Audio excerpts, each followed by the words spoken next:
Le mois de septembre est terminé, du coup il est temps pour moi de vous partager tout ce que j'ai lu en septembre. Hello le peuple, j'espère que vous allez bien. Moi j'ai mon matcha avec moi, du coup n'hésite pas à prendre quelque chose à boire pendant que tu regardes ma vidéo. Pour ce mois de septembre, j'ai lu 30 livres et dans ces 30 livres, on a du manga, du webtoon et des romans.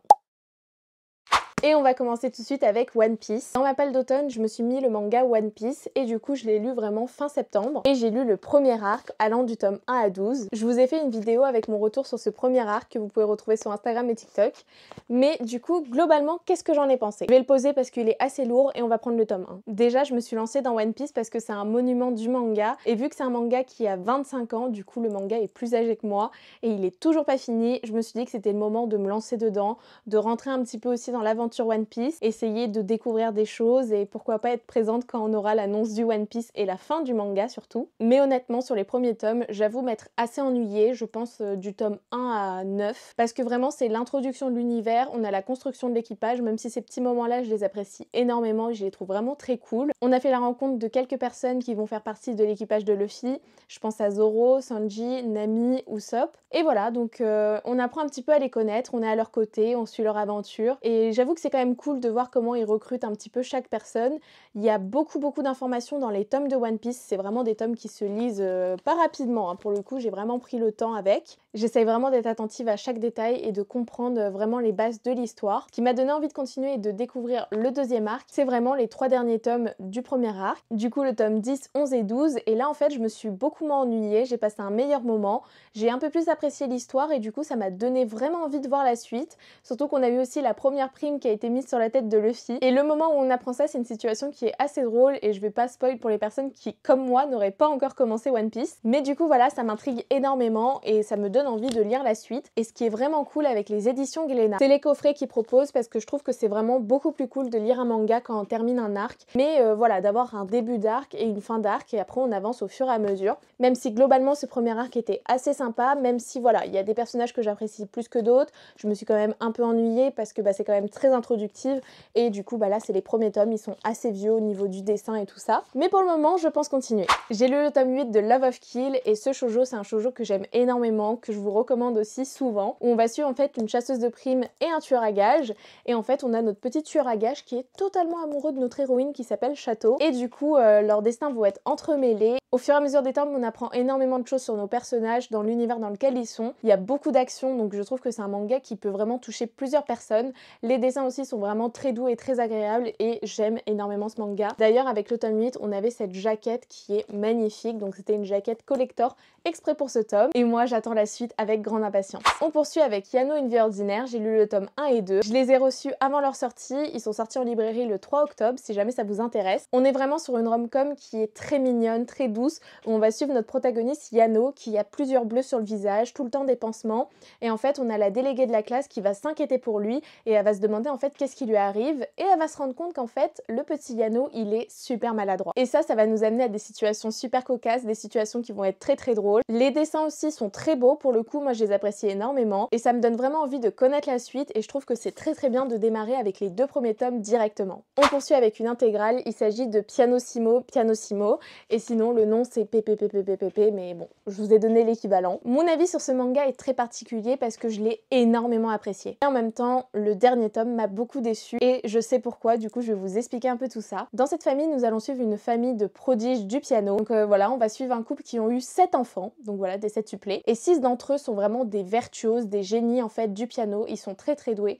sauf un, notre protagoniste, Lucky. Et du coup, ce dernier va être totalement mis à l'écart comparé à ses frères et sœurs et son père va carrément se débarrasser de lui dire voilà, tu dégages, t'es plus mon fils. Moi je me barre avec tes autres frères et sœurs, je vais leur faire une petite carrière et toi on s'en fout. Sa maman face à ça, elle a été totalement troublée et choquée un peu de tout ce qui se passait et elle est restée vive avec Lucky et ses frères et sœurs sont partis avec leur père. Sauf que la mère de Lucky est très malade et en fait sa mère va lui demander de réaliser son rêve parce que même s'il n'est pas aussi doué que ses frères et sœurs, Lucky il aime le piano plus que tout au monde. C'est à partir de là qu'il va continuer de jouer et s'inscrire à des concours au fur et à mesure où il va finir par rencontrer ses frères et sœurs et on va avoir un petit peu le développement de tout ça.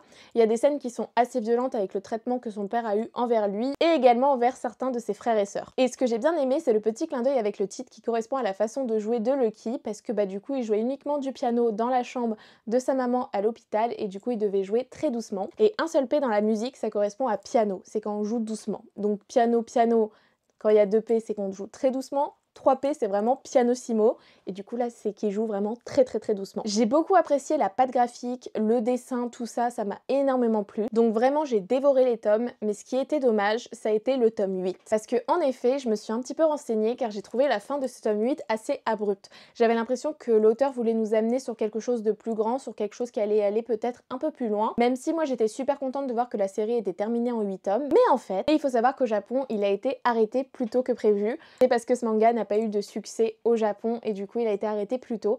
Et c'est des choses qui peuvent arriver parfois, on va demander au mangaka ou à la mangaka de terminer son manga plus rapidement. Là ça a été en 8 tomes, ça peut être en 4 tomes, en 3 tomes.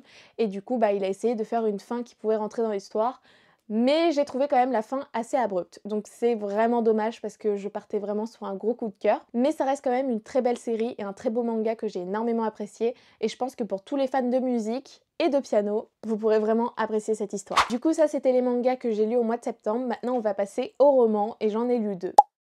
On commence avec Un printemps pour te retrouver, du coup c'était le dernier qui me manquait de la saga Season. Je l'ai terminé vraiment pile poil avant l'automne parce que je me faisais vraiment un point d'honneur à lire chaque tome pendant sa saison, donc je suis très contente. Et pour le coup ce tome-là était excellent, je l'ai vraiment beaucoup apprécié, je lui ai mis 5 sur 5 et dans mon classement pour la saga Season, c'est mon deuxième préféré. Et si jamais tu veux mon avis sur toute la saga, je l'ai partagé sur TikTok et Instagram. Et sur Instagram, j'ai également fait un petit carrousel où je vous donne un peu mon avis sur chacun des tomes avec le podium. Ici, on va suivre Jasmine qui est wedding planner et en fait, elle a organisé le mariage de son amie. Et lors de ce mariage et de ce voyage également, parce qu'ils vont faire leur lune de miel tous ensemble, on a son ex, Andrea, qui va venir. Et là, les situations, elles vont être assez cocasses, ça va être vraiment très intéressant parce que la fin de leur relation ne s'est pas très bien terminée. On ne sait pas exactement ce qui s'est passé, ce qui les a amenés à se séparer, sachant que c'est Andrea qui a quitté Jasmine. Et elle, pour essayer de garder la face, vu qu'elle n'a toujours pas tourné la page de leur relation, sachant qu'ils se sont séparés 3 ans auparavant, elle va demander à un inconnu de faire semblant d'être son petit copain, même si, je vous rassure, ça ne durera pas longtemps. Et il s'agit de Ezra. Et ce personnage, je l'ai énormément apprécié. Ce que j'ai beaucoup aimé aussi dans ce roman, c'est vraiment tout ce road trip qu'on va avoir, ce voyage et vraiment les paysages et les activités qu'ils vont faire, c'était très agréable. Et en plus de ça, les références qu'on avait sur un Ghibli, qui est mon Ghibli préféré, c'est le château ambulant. Donc voilà, franchement, je l'ai beaucoup apprécié. On a la plume qui est très addictive de Morgane Moncombe. Ça se dévore et j'ai passé un très beau moment. On continue avec La Saison des Vertus, qui est un roman dystopique, qui est très intéressant. On va se retrouver plongé dans une société qui va décider de tout. Ici, on ne choisit plus l'amour, on ne choisit plus avec qui on va terminer sa vie. Tout est régi par la société, tout est choisi, tout est contrôlé. Ce que j'apprécie dans ce roman, c'est l'écriture. On a vraiment une plume qui est très belle, même si par moments ça me perdait un petit peu. Il y avait certains faits énoncés dedans qui faisaient assez froid dans le dos au niveau climatique, écologique et tout ça, parce que en fait c'est des choses qui peuvent nous arriver. Mais malgré ça, j'avoue que j'ai quand même eu un petit peu de mal avec la fin de ce roman, avec la suite, un petit peu comment ça s'est passé. Ma lecture, elle n'était pas entièrement fluide, mais je pense que ça reste quand même un bon roman. Et pour les personnes aussi qui aiment la dystopie, je pense que ça peut beaucoup plaire. Pour le coup, moi j'aime la dystopie, mais là ça l'a juste un petit peu moins fait. On passe maintenant au webtoon que j'ai lu. J'ai lu le tome 3 du webtoon Comment tuer la vilaine. C'est une série que j'apprécie toujours autant, elle est vraiment très cool. On a un petit peu le scénario de base où notre héroïne est bloquée dans un univers, que ce soit un roman ou voilà. Ici, dans mes souvenirs, c'est un roman. Mais notre héroïne veut absolument quitter son univers et pour ça, elle pense qu'elle doit mourir dedans pour pouvoir renaître dans le sien. Mais ça va pas être aussi facile que ça. Malheureusement pour elle, elle est bloquée ici, elle va devoir se faire de nouveaux alliés pour essayer de quitter ce monde. Je la trouve vraiment très badass, très entreprenante et c'est vraiment sympa. On a aussi de très beaux dessins, des personnages très intéressants. C'est un webtoon que j'aime bien, que je pourrais recommander, même si le tome 1 m'avait pas entièrement emballé. Le tome 2 et 3 étaient vraiment beaucoup mieux que le premier, mais je ne suis quand même pas à 100% convaincue, donc on va voir ce que ça va donner. On continue avec Dark Moon. J'ai lu le premier tome de ce webtoon et pour le coup je l'ai énormément apprécié.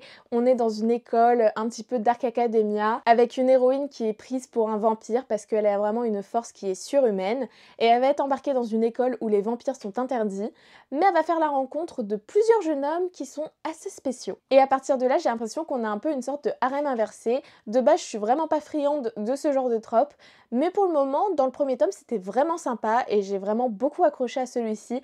Et le style de dessin, franchement, l'ambiance, tout ça, j'aime énormément.